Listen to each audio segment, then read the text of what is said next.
Bonjour et bienvenue au Rwanda. Nous sommes dans la capitale Kigali et c'est d'ici que nous vous proposons un numéro exceptionnel d'International. Aujourd'hui, notre invitée est une femme, elle s'appelle Louise Mushikiwabo, elle est ministre des Affaires étrangères depuis 8 ans. Elle est souvent présentée comme la voix du président Paul Kagame.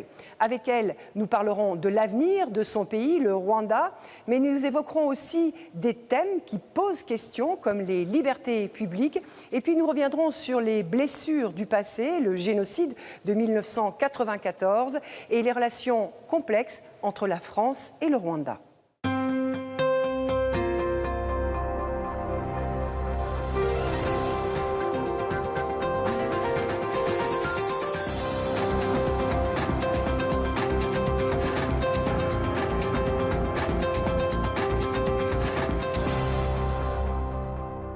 Bonjour Madame la Ministre. Bonjour.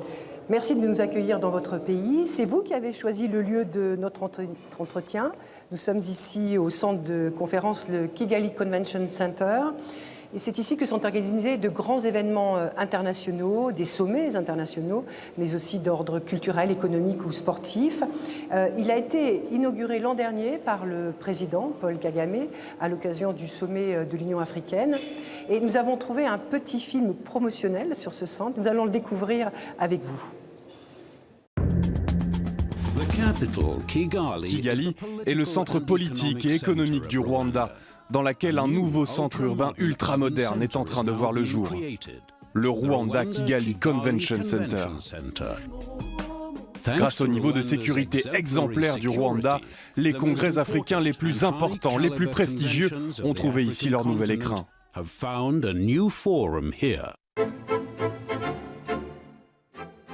C'est cette image, Madame la Ministre, que vous souhaitez que l'on retienne du Rwanda. C'est un symbole du renouveau de votre pays? Tout à fait. Ce centre des congrès symbolise un petit peu où se retrouve notre pays aujourd'hui. Mais j'ai aussi choisi cet endroit parce que je suis très souvent ici pour des conférences, pour des manifestations aussi nationales. Mais j'ai envie de vous demander, est-ce que cet endroit reflète la réalité de votre pays? Parce qu'aujourd'hui, l'agriculture occupe quand même près de 70% des travailleurs. Et certains de vos détracteurs disent que tout l'argent qui a été investi ici aurait pu être investi pour favoriser le développement de certaines infrastructures. Bon, vous savez, la réalité d'un pays ne peut pas se résumer en un centre de conférence. La réalité d'un pays, c'est plusieurs choses à la fois. Mais je pense que ce centre reflète surtout la modernité et l'ambition du Rwanda. C'est vrai que le Rwanda, c'est pas Kigali. Et c'est pas que Kigali, le Rwanda, c'est pas la capitale, comme plusieurs pays aussi d'ailleurs. Donc, mais c'est un endroit qui représente tout cet aspect de changement, de modernité du pays. Que vous souhaitez pour le Rwanda. Alors nous sommes ici pour les 25 ans de TV5 Monde Afrique. Aujourd'hui, en participant à cette émission, vous vous adressez au monde de la francophonie. J'ai envie de vous demander, cette francophonie qui a l'empreinte encore du passé et de la colonisation, aujourd'hui, qu'est-ce qu'elle représente pour vous? Vous savez, le Rwanda a un héritage francophone. Moi, j'ai grandi ici au Rwanda en parlant Kinyarwanda d'abord, ma langue maternelle, mais aussi français. J'ai appris l'anglais plus tard. Et donc voilà, c'est le Rwanda d'aujourd'hui, c'est un petit peu le multilinguisme. Voilà. Alors avant de poursuivre notre entretien, je vous propose de découvrir ce focus vous concernant. Il a été réalisé par Bastien Bory et Rodolphe Clémendo.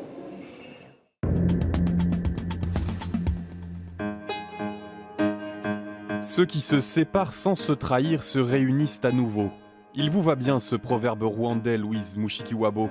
Quand Paul Kagame part étudier le commandement militaire dans le Kansas en 1990, vous occupez déjà à Washington des fonctions discrètes dans le lobbying. 18 ans plus tard, en 2008, le président Kagame vous confie le ministère de l'Information, puis celui des Affaires étrangères du Rwanda.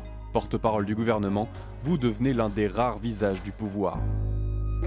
Le Rwanda a opté pour une politique plutôt posée, plutôt calme. Le calme ne vous empêche pas de déclarer nuls et non avenus tous les rapports internationaux altérant l'image de votre pays. Vous dites de l'ONU et d'autres qu'ils ne sont pas le réservoir de la vérité. Quoi que vous lisiez de ces organisations, vous devez garder l'esprit critique. Crise des réfugiés burundais et instabilité en RDC voisine occupent votre agenda, en plus des relations non moins instables avec la France depuis le génocide de 1994. Qui décide de l'avenir politique des Africains? Ce n'est pas Paris qui décide. Mais l'avenir de votre pays questionne. La problématique des droits de l'homme revient à chacune de vos apparitions médiatiques.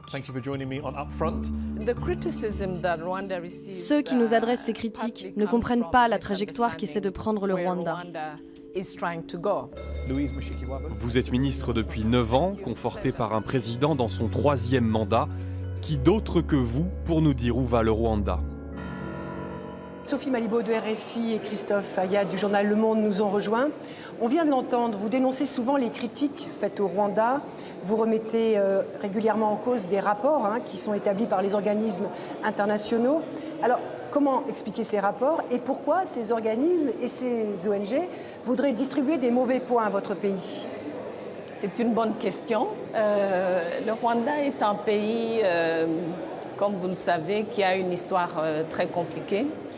Une histoire de conflit, de génocide. Donc automatiquement, c'est un pays qui ne correspond pas exactement aux modèles politiques qui sont très connus. Donc il y a ça, il y a aussi le fait que le Rwanda a fait des choix politiques qui sont adaptés à la condition du Rwanda. Et ça aussi, ça ne fait pas exactement partie des systèmes qui sont connus. Nous sommes un pays très ambitieux. Des fois, nous allons très vite. Et donc, il faut pouvoir expliquer quelquefois. Christophe.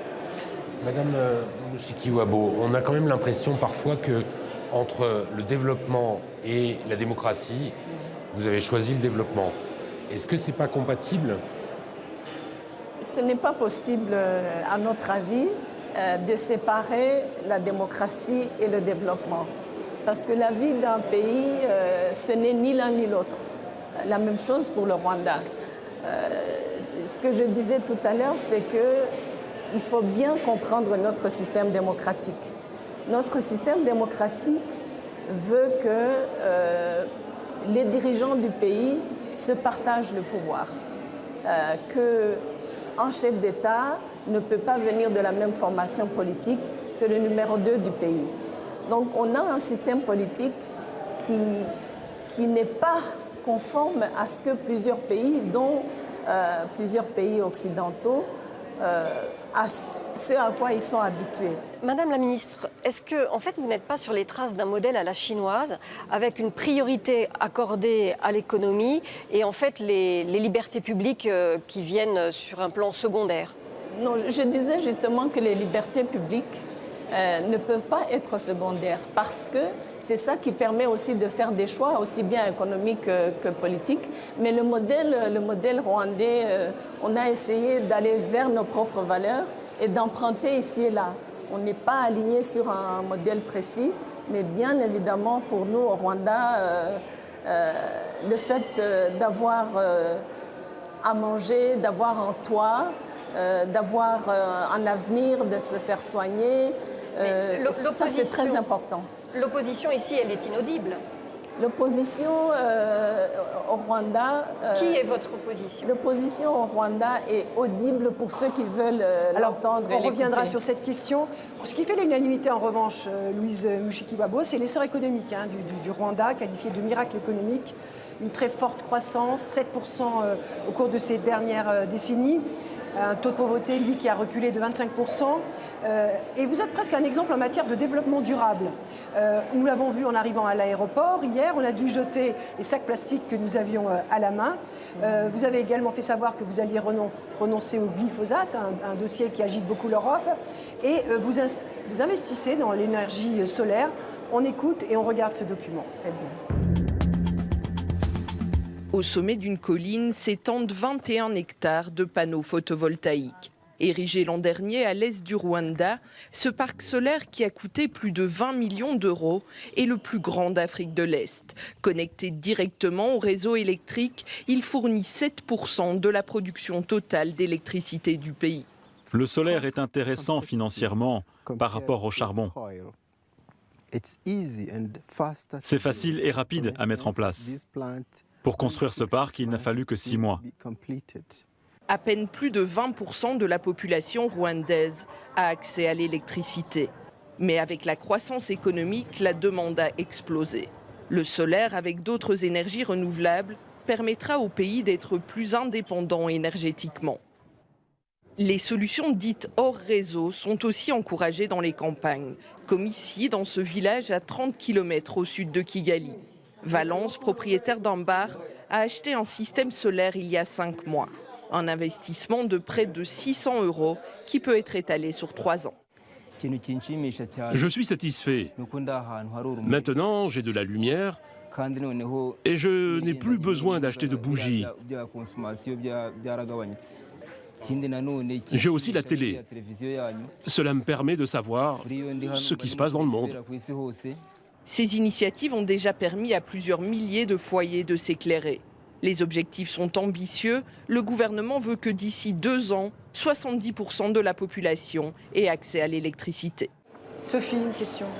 Une question. Comment est-ce que vous comptez, Madame la Ministre, attirer les investisseurs étrangers au Rwanda quand on sait que pour l'instant, le développement se fait énormément à travers la main du pouvoir, du FPR, de ce fonds Crystal Venture qui est un peu présent partout dans l'économie. Comment cette économie va-t-elle s'ouvrir à l'étranger ? Vous savez, le Rwanda n'a pas de problème à attirer des investisseurs. Depuis plusieurs années, nous nous sommes préparés, que ce soit sur le plan des lois qui ont à voir avec le domaine économique, que ce soit par rapport aux services offerts aux investisseurs. Donc aujourd'hui, nous sommes à la recherche d'investisseurs précis pour des projets bien précis. Donc jusqu'à présent, le Rwanda n'a pas de problème pour attirer les investisseurs d'une manière générale. Le parti au pouvoir va garder la main sur l'économie tout de même ? Je pense que le parti au pouvoir au Rwanda est en plein droit d'avoir des sociétés qui sont affiliées au parti au pouvoir. Le parti au pouvoir est arrivé ici au pays où il n'y avait pas encore d'activité économique. Et ce qui s'est passé, c'est que les activités où notre communauté d'affaires, qui par ailleurs a encore du chemin à faire, n'arrivait pas à s'impliquer, les sociétés affiliées au parti au pouvoir s'impliquaient et puis laissaient la place aux investisseurs locaux privés. Donc, pour l'instant, on n'a pas eu de problème à ce sujet-là. Alors, au-delà de la question économique, il y a aussi dans ce pays, dans votre pays, cette volonté d'apprendre du passé, de ce qu'il s'est passé. Et aujourd'hui, par exemple, on ne naît plus Hutu ou Tutsi, mais on est Rwandais au Rwanda. Il n'y a plus de mention sur les papiers d'identité d'une appartenance ethnique. Et c'est à l'école au Rwanda que les enfants sont aujourd'hui sensibilisés à ces questions. On regarde, on écoute. Georges Moragwa est professeur d'histoire et géographie. À lui, la lourde tâche d'expliquer le génocide, ses raisons, ses conséquences.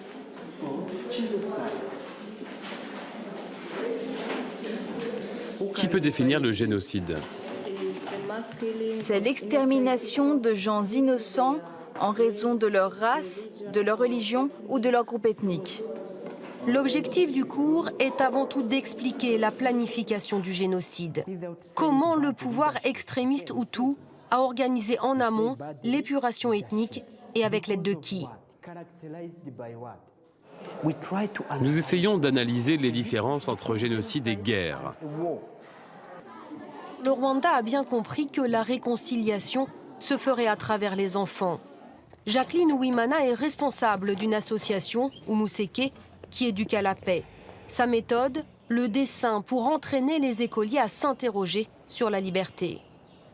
Il faut toujours poser des questions, il faut vérifier ce que nous avons entendu. Pour elle, les enfants ne doivent pas porter le poids du génocide sur leurs épaules, qu'ils vivent côté victime ou côté bourreau. Aujourd'hui, la ligne est qu'il n'y a ni Hutu, ni Tutsi, seulement des Rwandais. Mais il est parfois difficile de se retrouver dans cette histoire officielle qui omet certains épisodes. Peu de mots sur les victimes Hutu modérées ou les morts de la guerre de reconquête. Christophe, une question sur les questions ethniques, justement. Madame la ministre, il n'y a plus de Hutus, plus de Tutsis, mais il y a des victimes et des bourreaux du génocide. Et notamment des associations de victimes se plaignent parfois d'être un peu ignorées, oubliées, d'être devenues un peu le prétexte des politiques qui sont menées, mais qu'on ne s'occupe pas d'elles et qu'elles sont obligées de cohabiter avec d'anciens bourreaux qui sont sortis de prison, sans protection. Qu'est-ce que vous leur répondez à ces victimes, ou à ces rescapés plutôt? Bon, d'abord, je pense que ce n'est pas correct de dire que le Rwanda se définit par victimes et bourreaux. Ça, c'est l'histoire du génocide, bien évidemment, qui a bien marqué notre pays. Vous savez, après le génocide, il fallait qu'on trouve non seulement un moyen de vivre, mais aussi une philosophie et une manière d'emmener tous les Rwandais vers l'avenir. Et il a fallu faire des sacrifices de tous les côtés. Il n'y a pas un seul Rwandais aujourd'hui qui, de près ou de loin, n'a pas été affecté par le génocide.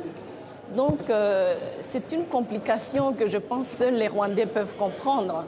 Vous savez, le Rwanda, après le génocide, n'avait que deux choix.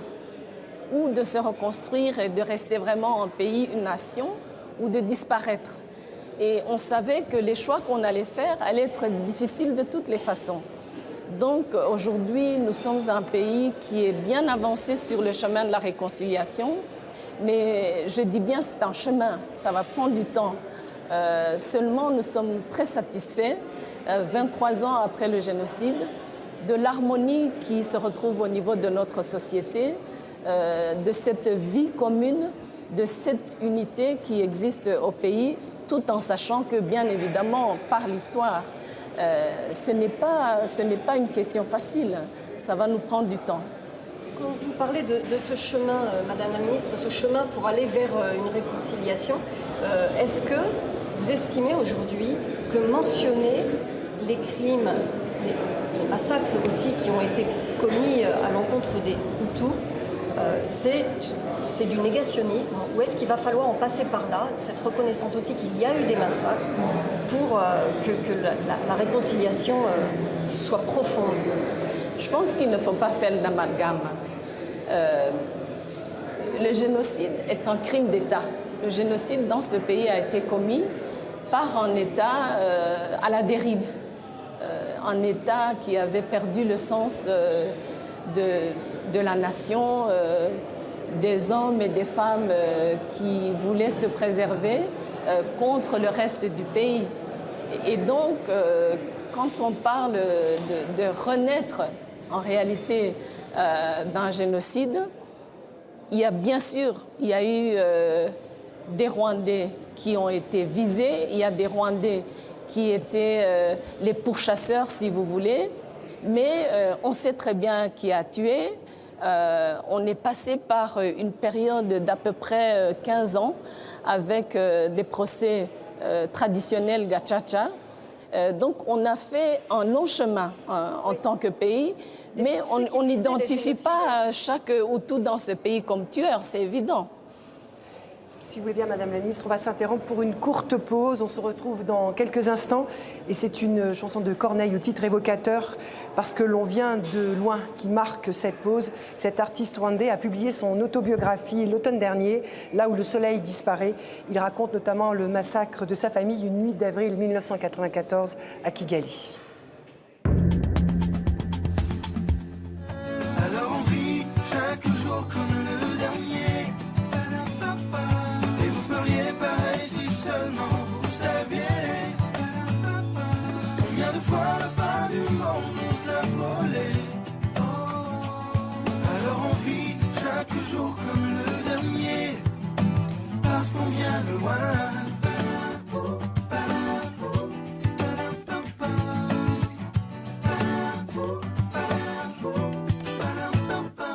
Et quand les temps sont durs, on se dit pire que notre histoire n'existe pas. Nous sommes de retour dans cette émission exceptionnelle ici à Kigali avec la ministre des Affaires étrangères, Louise Mushikiwabo, dans ce décor très moderne du centre de la capitale. Alors une émission en partenariat avec RFI, Sophie Malibo, et le journal Le Monde, Christophe Ayad. Alors j'ai envie de vous demander quelque chose concernant l'élection en août dernier du président Paul Kagame. Il a été élu pour un troisième mandat avec 98,6% des voix. Pour pouvoir être élu, le président a fait évoluer la Constitution par un référendum en 2015. Aujourd'hui, s'il le veut et si les électeurs le veulent aussi, il peut être réélu jusqu'en 2034. Alors j'ai envie de demander, est-ce que Paul Kagame pense peut-être un jour à sa succession, ou est-ce qu'il sera un président à vie? Vous savez, il y a beaucoup de Rwandais qui aimeraient bien que le président Kagame soit président à vie. C'est un homme qui a beaucoup fait pour ce pays. C'est un leader avec des qualités exceptionnelles. Il est venu dans ce pays à un moment important de son histoire. Il a fait un travail remarquable et donc voilà pourquoi plusieurs Rwandais, en tout cas la très grande majorité, sont contents du travail que fait le président Kagame. Je dois faire une petite correction. Le référendum ici au Rwanda, ce n'est pas Paul Kagame qui l'a demandé. C'est la population qui l'a demandé à travers les institutions du pays, notamment le Parlement. Madame la ministre, qu'est-ce qui est fait dans ce pays en fait pour qu'une alternance puisse éventuellement exister un jour? Parce que vous parlez d'une grande majorité, mais c'est une quasi-unanimité. Donc ça questionne forcément sur la place qui peut rester pour qu'une opposition s'installe et qu'un jour une alternance non violente puisse prendre place dans le pays. Moi, je pense qu'il faut bien séparer les choses. Il y a ce que les Rwandais veulent et il y a ce que les non-Rwandais veulent.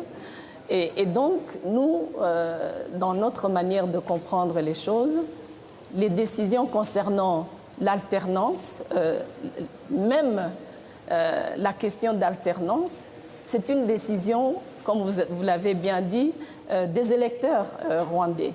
On comprend bien qu'il y ait des gens, des pays, ou des opposants à l'extérieur qui expriment cette frustration. À l'intérieur ou à l'extérieur, qui ne comprennent pas les choses de la même façon. Mais justement, seulement, tout se passe par le voie des urnes et c'est ça la décision des Rwandais. Mais Madame la Ministre, une femme a voulu se présenter à l'élection présidentielle face au président Kagame, Diane Rwigara. Aujourd'hui, elle est en prison au motif qu'elle aurait falsifié des signatures, qu'elle aurait appelé à l'insurrection. Elle attend son procès. On l'écoute. Les seules personnes qu'on entend sont celles qui encensent le régime. Il n'y a rien de mal à complimenter le gouvernement, mais il y a une catégorie de Rwandais qui a besoin d'autres points de vue, besoin de s'exprimer.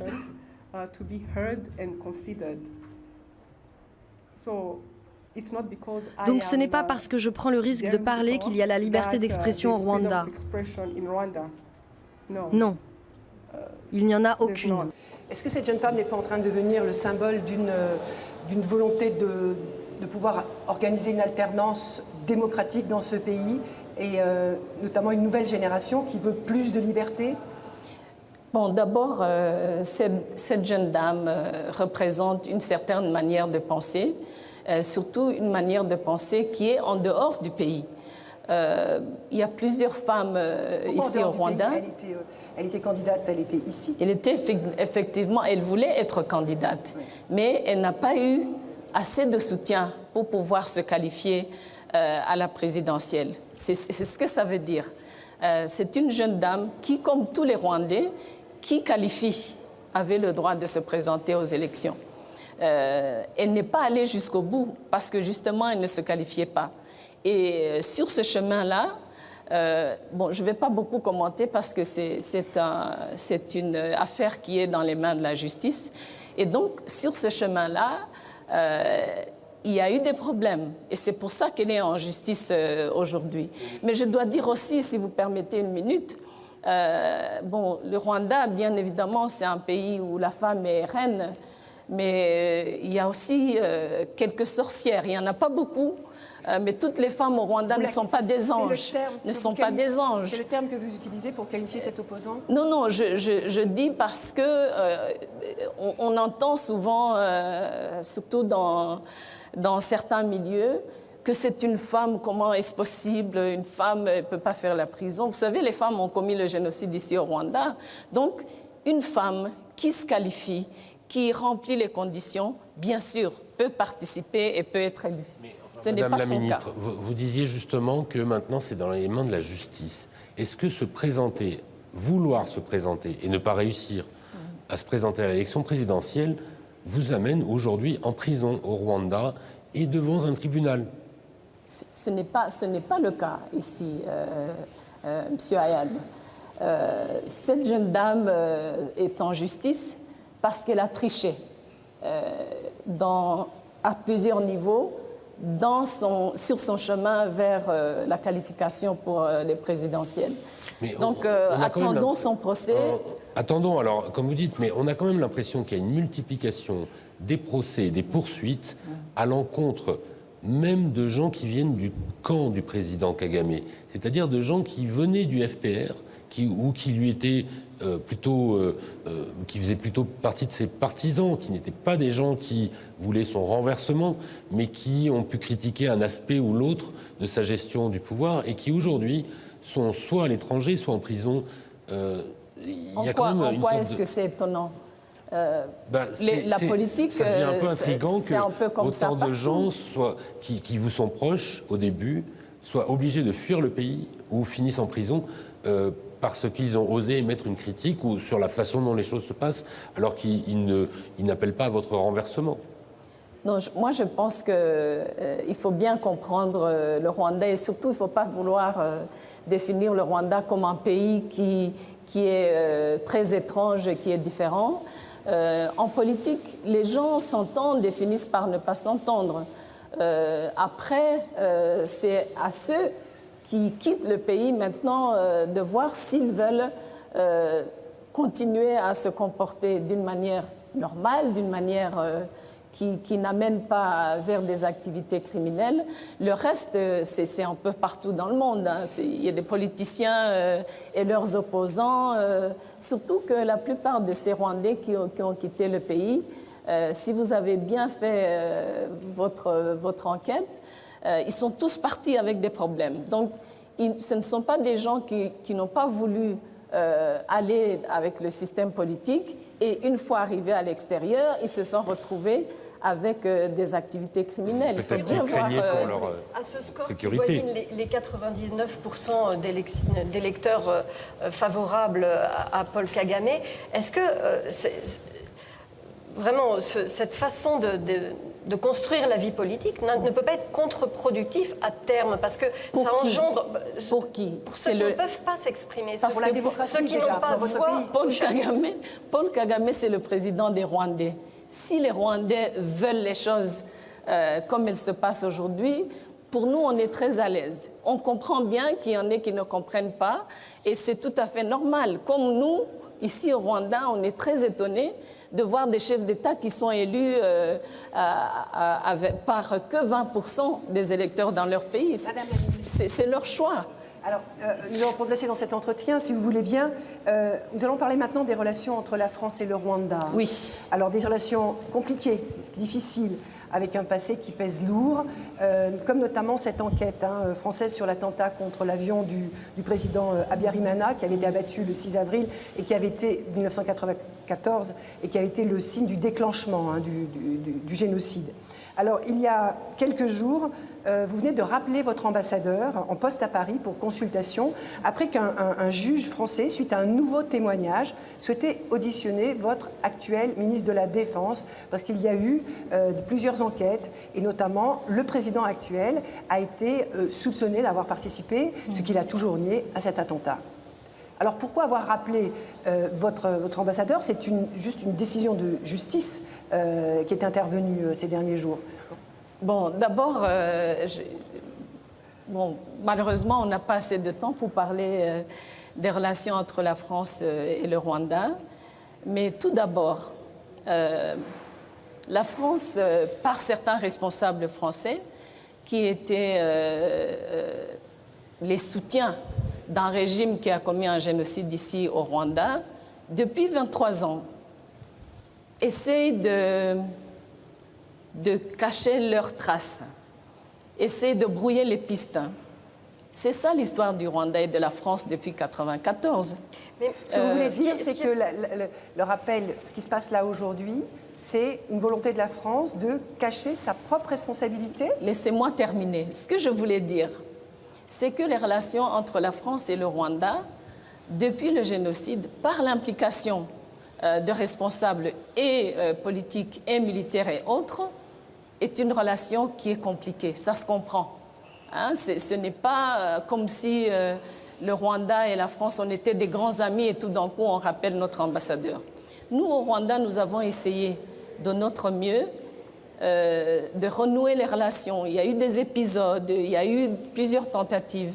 Du côté français, c'est clair. Avec le président Sarkozy, il y a eu à un moment donné une évolution. C'est ça, c'était un épisode, je pense, pour nous. Et d'ailleurs, comme par hasard, pendant que les relations politiques étaient bonnes, même ces soi-disant enquêtes judiciaires allaient très bien.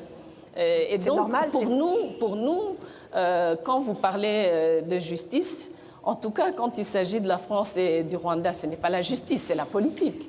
C'est la politique, c'est évident. Mais quand vous parlez de ce moment où l'enquête allait bien, je pense que vous faites référence au juge Trévidic et à l'expertise qu'il a menée et aux résultats de cette expertise qui montrait que les tirs de missiles contre l'avion venaient du camp militaire de Kanambé. Est-ce que, à ce moment-là, vous estimez pas qu'il n'a pas pu conclure son instruction? Est-ce que vous estimez que maintenant, il faudrait la conclure alors qu'on n'a pas déterminé les responsabilités? Est-ce que ce n'est pas dans l'intérêt à la fois du Rwanda et de la France d'aller plus loin pour savoir exactement d'où venait, qui a perpétré cet attentat? D'abord, est-ce que vous trouvez normal que la France, qui est quand même impliquée dans le génocide ici au Rwanda, ce qu'elle a toujours nié, soit juge de quoi que ce soit qui est lié? Mais les faits sont là. Les faits sont là, c'est la justice. madame. La justice est indépendante.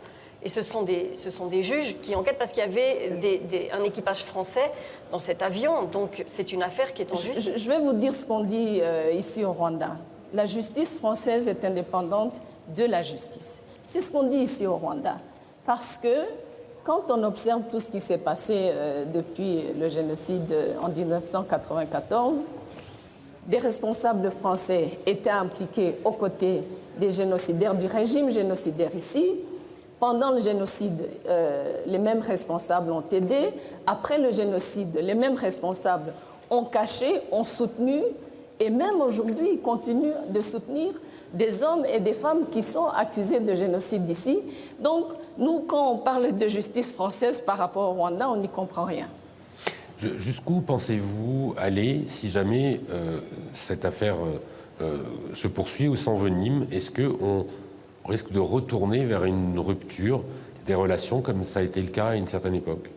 Je vais vous dire une chose. Ce soi-disant procès n'avait aucune raison d'être, pour commencer. Donc, pour nous, à un certain moment, on a collaboré, on a tout fait parce que nous, comme pays, comme nation, on voulait aller de l'avant. On a trouvé du côté de la France plutôt une certaine attitude, je dirais même, vous me pardonnerez le mot, mais une certaine arrogance par rapport à ce petit pays qui s'obstine, qui cherche toujours la petite bête. Mais nous, le Rwanda, tout ce qu'on demande, c'est la justice. Tout ce qu'on demande, c'est l'équité. Tout ce qu'on demande aujourd'hui, c'est la prise de responsabilité.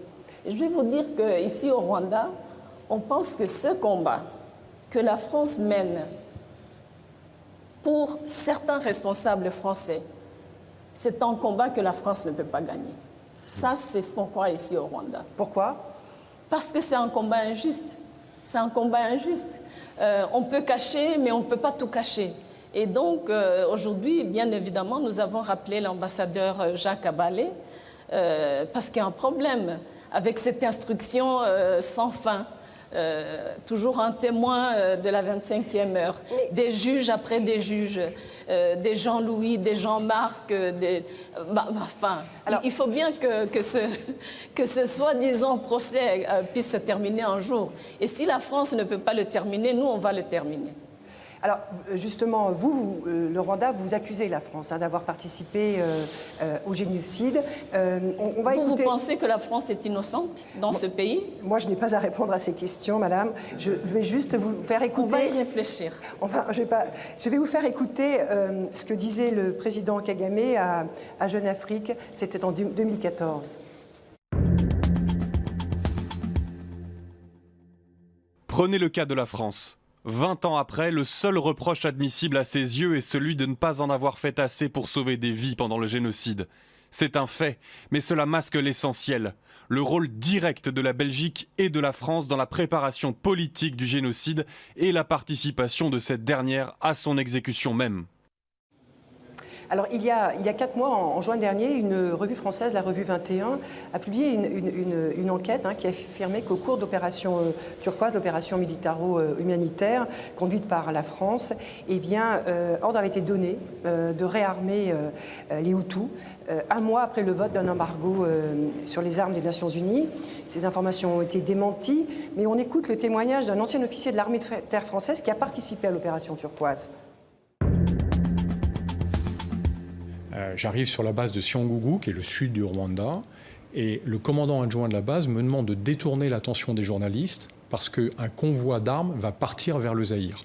Je suis interloqué, je le fais, mais je suis interloqué le soir au débriefing. Nos débriefings sont sévères dans ces opérations, ce sont juste nos vies qu'on joue.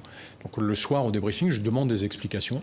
Et là, les commandants du détachement m'expliquent sans trop y croire qu'en fait on livre des armes aux forces gouvernementales qui viennent juste de commettre le génocide. C'est pas la peine d'avoir fait Saint-Cyr pour comprendre qu'ils ont du sang jusqu'au cou, qu'en fait on les réarme pour éviter qu'ils ne nous menacent. Voilà, comme si en réarmant des gens qui ont commis des crimes atroces, on risquait moins. Alors ces éléments vont dans le sens d'une implication de la France qui, encore une fois, dément évidemment toutes ces accusations. Ce qui est normal. Qu'est-ce que vous attendez, vous, aujourd'hui, de Paris ? Est-ce que c'est une nouvelle enquête ou est-ce qu'il faut arrêter tout ça? Et vous demandez que la France, comme l'a fait la Belgique, demande pardon au Rwanda. Vous savez, quand le président Sarkozy est venu au Rwanda en 2010, un de vos confrères lui a posé la question s'il était venu pour demander pardon. Et il a répondu, si je me rappelle bien, est-ce que vous êtes français, vous êtes prêts à demander pardon? Si vous l'êtes, moi je vais demander pardon pour vous. Et je pense qu'il avait raison. Un chef d'État ou des dirigeants, c'est à eux de voir. Ce n'est pas au Rwanda. Mais alors qu'est-ce que vous attendez de la France aujourd'hui? Nous, on attend de la France, pas aujourd'hui, on attend de la France depuis 23 ans que la France prenne ses responsabilités par rapport à son rôle dans le génocide qui a endeuillé ce pays. Comment elle peut les prendre? La France a fait beaucoup de mal au Rwanda.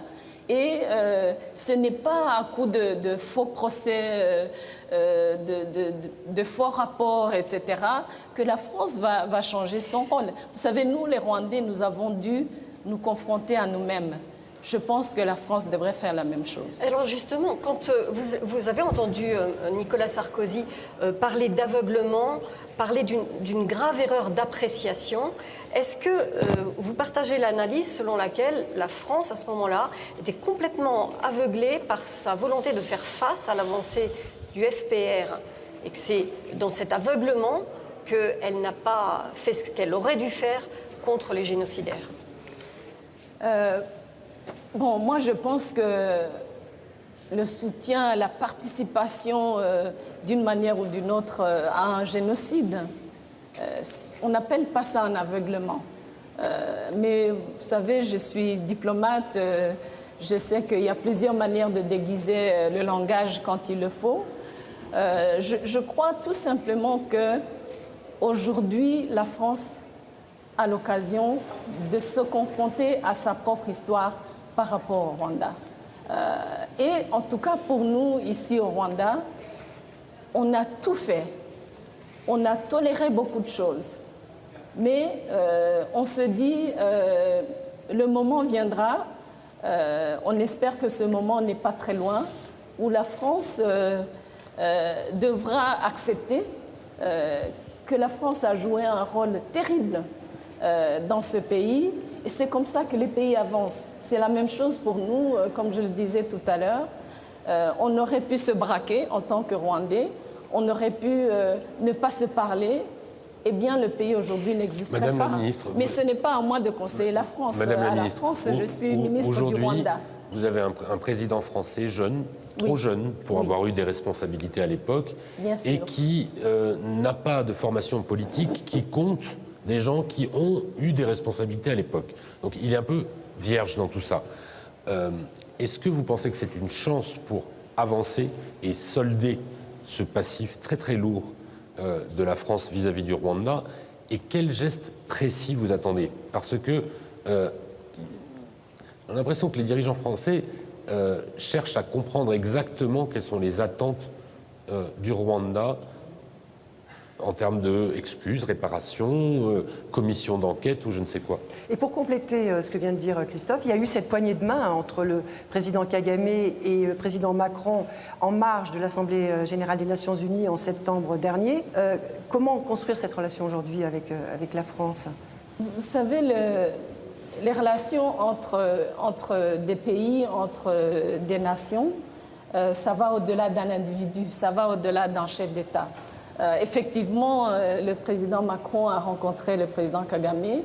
Ils ont eu un bon entretien à New York en marge des Assemblées générales des Nations Unies. C'était un moment important parce que ça signalait le fait que la France cherche effectivement à essayer de renouer les relations. Maintenant, le chemin qu'il faut pour y arriver, c'est un long chemin. Puis en plus, vous le savez mieux que moi, un président peut avoir toute la bonne volonté du monde, mais il se retrouve, j'imagine qu'il se retrouve avec ce qu'on appelle en anglais un baggage, toute une histoire qui est là par rapport à l'implication de la France. Donc ça, c'est à la France de gérer. Ce n'est pas au Rwanda, mais en tout cas, le président Kagame a été heureux de le rencontrer. Ils ont échangé. Vous savez ce qu'ils se sont dit? Vous savez ce qu'ils se sont dit? Malheureusement, ils m'ont éloignée. Je n'ai pas participé à cette réunion, mais la poignée de main était chaleureuse. Madame la ministre, il nous reste très peu de temps pour aborder un autre sujet important, qui est la relation avec vos voisins, et notamment la RDC. Alors, si vous voulez bien, Sophie. Quel est aujourd'hui l'état de vos relations avec ce grand pays? On a vu cette semaine Madame Nikki Haley, qui est la représentante des États-Unis à l'ONU, faire une tournée en RDC Congo et demander que des élections se tiennent en 2018. Est-ce que vous êtes sur la même ligne que l'allié américain? Est-ce que vous estimez que la RDC Congo doit aller de l'avant sur ce chapitre pour préserver la stabilité dans la région? La RDC et le Rwanda aujourd'hui, nous avons des relations apaisées. Nous avons aussi, depuis quelques années, une bonne collaboration sur plusieurs projets économiques. La politique interne de la RDC ne nous concerne pas, nous, le Rwanda. Tout ce qu'on cherche, on le dit souvent à nos collègues congolais, c'est que cet épisode politique se passe en toute tranquillité. Parce que, comme vous le savez, encore une fois, depuis le génocide de 1994, où plusieurs Rwandais qui étaient impliqués dans le génocide ont fui vers la RDC, avec l'aide d'ailleurs de certains éléments français. On a eu des relations difficiles aussi avec la RDC. On a fait la guerre, on a fait la paix. Aujourd'hui, on est dans une relation plutôt calme. Madame la ministre, nous arrivons au terme de cette émission. C'est passé très très vite. Merci infiniment de nous avoir accordé cet entretien ici à Kigali. Merci à Sophie de RFI, à Christophe du journal Le Monde. Merci à vous tous pour votre fidélité. On se retrouve la semaine prochaine pour une émission exceptionnelle au Burkina. Nous irons interviewer le président Roch Marc Christian Kaboré. Merci à tous. Merci.